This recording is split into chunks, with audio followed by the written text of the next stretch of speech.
So this image was taken in Fort Myers, Florida in spring training in 1960. The Clemente Museum's iconic picture. The clouds appear to be resting on Roberto Clemente's shoulders like angel wings.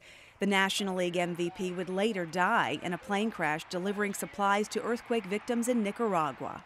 So what do you see when you see that?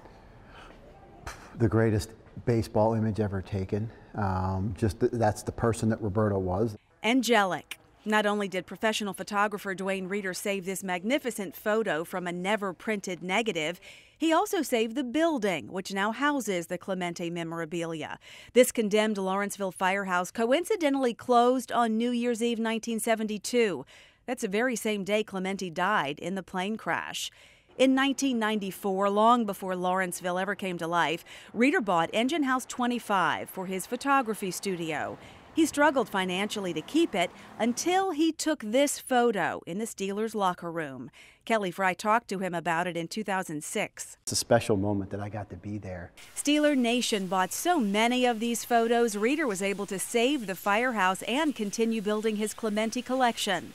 His work also got the attention of the White House. President Obama commissioned Reeder to create a gift for world leaders attending the G20 summit in Pittsburgh, a beautiful photo album of Pittsburgh's past and present. I had a week to make 34 books that were handmade and stamped in steel, and it was for some pretty important people. For the 34 heads of the world out there, and it was pretty awesome. So to know those books are in India and Germany and France and Russia, that's pretty cool. Something else pretty cool, he started making wine in the basement of the museum, a hobby he learned from his friend, Nino Tolomeo.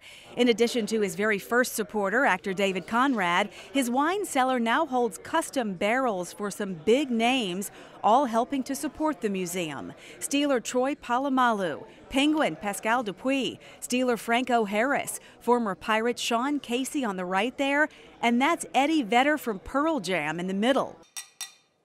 What I'm just going to do is just see how the wine's aging. Yankee Carlos Beltran bought a barrel of wine as a retirement gift for his teammate Derek Jeter. Duane says after Jeter's walk-off home run, his last game at Yankee Stadium, something special happened. And they sat in the locker room after that game toasting with my wine.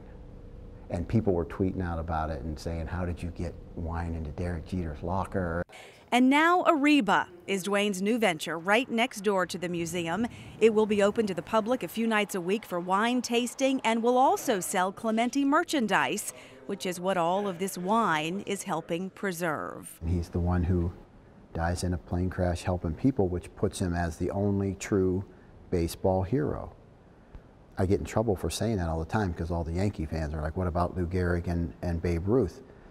But they didn't die helping people. He gave up his life. And that fuels Reeder's passion to expand his wine business, all as a fundraiser to remember the pirate great in an effort to keep his memory and his mission alive. Michelle Wright, Pittsburgh's Action News 4.